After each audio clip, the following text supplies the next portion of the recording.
Retrieving your WhatsApp account without your SIM. Hey there, dear viewers. In today's video, we're going to discuss an important topic.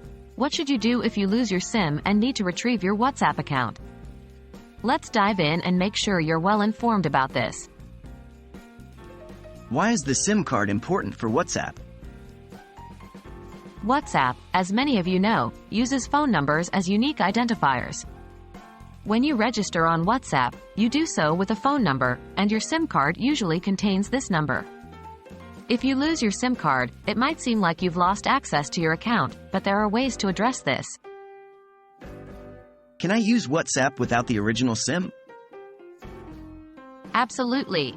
If you still have your phone and WhatsApp installed, you can continue to use the app without any issues, even if the SIM is no longer in the device. However, the challenge arises if you want to install WhatsApp on a new device using that lost number. For that, you typically need to verify the number via an SMS code sent to the SIM. Do I need to contact WhatsApp support? This is the crux of the issue. If you lose access to your SIM and need to install WhatsApp on a new device, you'd be unable to verify using the typical SMS method. At this point, contacting WhatsApp support becomes a viable option. However, it's essential to act fast. If someone else gets a hold of your lost SIM and tries to set up a WhatsApp account, they could potentially access your chats.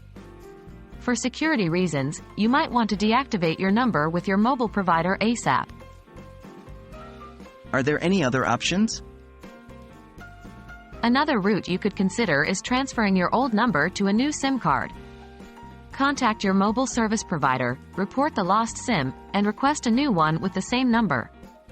Once you have this, you can receive the verification code from WhatsApp without any issues. In conclusion, while losing your SIM card can be stressful, especially where WhatsApp access is concerned, you're not entirely out of options. Consider reaching out to WhatsApp support or your mobile service provider to find a solution. Stay informed, stay safe, and we hope this video has been of help to you.